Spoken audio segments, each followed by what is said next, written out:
My name is Dewan Parker. I'm a producer, keyboard player. I went to Berkeley, and not long after that, I became a principal player in Aftermath, which is Dr. Dre's label.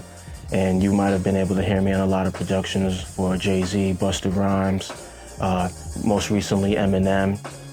What initially attracted me about the machine was actually its small profile. I was traveling a lot while recording with Eminem, and I knew I needed something that was that would help me in my mobile setup, and that hopefully be like a replacement to the MPC in a way. You know, I know some people that's taboo, but that's what I needed. What surprised me about the machine was how many sounds it had and how many of the stock sounds are actually really, really good. And they keep you inspired and keep you creative.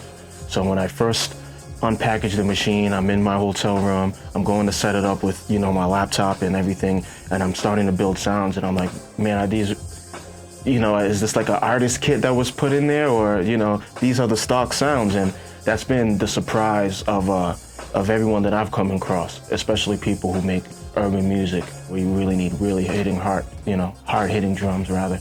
And that was great, and that's the basis of it. If the sounds aren't there, we can't really use it. One of the things I like about the machine that helps me creatively is, you know, as you're recording for a while, you always run into creative walls and you try to find ways to get around it.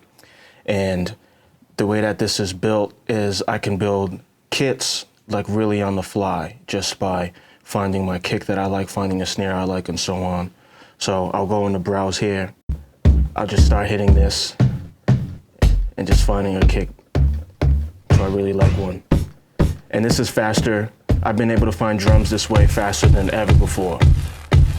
You know, MPC or any other thing I have to do, you're loading a kit up at a time, and you may have maybe 64 options. But to me, this almost seems infinite. Yeah, we might go vinyl today. So I'll choose that, and then I'll just go to my next pad. That sounds real breakbeatish.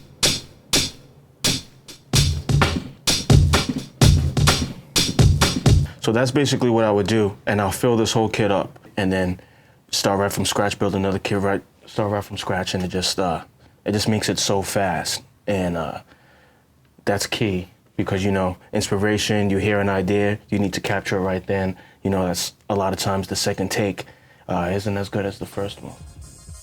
You know, the hip-hop culture is, you know, really defines a lot of what's going on anyway, but so much of the products industry has not really catered towards that genre. We've had to make it work. And this is like, with so much of that in mind, it makes it that much, you know, less work for us, and we get to spend more time being creative and just building the idea that you're hearing in your head, not trying to get the perfect sound. You know, it takes less work for that, and so, you know, thumbs up on that. I used to have to bring this. Now I'm tempted to take this out when I'm on the plane, you know, and I have my laptop and this. You know, I don't really need anything else. I can even really chop samples and, you know, find a Kool and the Gang break or a James Brown loop or something, and chop it up and switch it around and, you know, do anything. And I really like that there's a machine or a program that has a visual interface on the computer, but it still is based about you using the pads and using the knobs. But when I want to look at my screen, I also have a really clean interface that I can look at as well. This has become more and more of a focal part of my production setup and the way that I approach making music, and I really rely on it.